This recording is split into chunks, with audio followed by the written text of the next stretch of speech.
Nutrition Basics is a series of videos curated by myself and Irvin from the Fitness Journals aimed to help you understand the basics of nutrition, fitness, and overall health.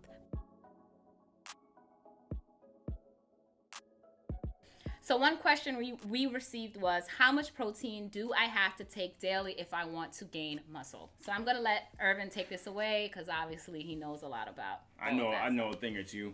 So let's make it as simple as possible. Number one, if you are counting, I'm going to tell you you're going to need to be counting calories to do this. So there's really no other way around it.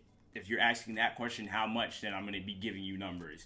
So you got to know what you're counting. So number one, the range for protein intake is roughly, you could anywhere from 0.8 to 2 grams of protein per pound. No, per kilogram. You could do the conversions by doing 2.2. Divide their pounds by. Just Google it. By 2.2. Yeah. And multiply by. Yeah. There we go. So it's easy to do that. But let's we're working with kilograms right now. 0.8 to 2 grams. That's kind of like a broad range, right? So if you're training really hard, I'm talking about like you're going hard, doing resistance training 4 times, 5 times a week, and your goal is really to build muscle, you can actually set your protein intake to be 1.8 to 2 grams. Play around with that number. That's what I would suggest. Play around with that number for a little while.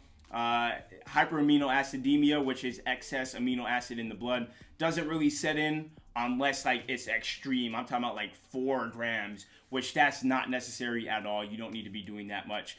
Your goal should be progressive. So don't try and like, put as much protein as I can, as quickly as I can, progressively. So I would say don't even start with doing the highest number. Start with doing like the middle number, 1.5, 1.2.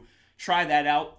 Look at your results. If you're like, I'm not getting as lean as I want to, or not putting as much muscle as I want to, of course you have to be looking at your total caloric intake. That's what really counts. Your protein could be high, but if you're in a deficit, you're not going to be gaining muscle. Yeah. And I just want to emphasize a little bit the nutrition side of things, because that's my expertise, and kind of honing in on what he said earlier in terms of if you're hitting that protein amount, right, but your calories are not sufficient, you're not going to be gaining anything. And pay attention to your fitness routine, because if you're not breaking down that muscle and you're just eating a whole bunch of protein, you're going to gain weight, but it's probably going to convert metabolically in your body into fat. And so just pay attention. Yeah, keep those things in mind. So don't be in a caloric excess and you're like, my goal is to pack on extra muscle, and when you're like, I want to gain pounds, but I want it to be muscle.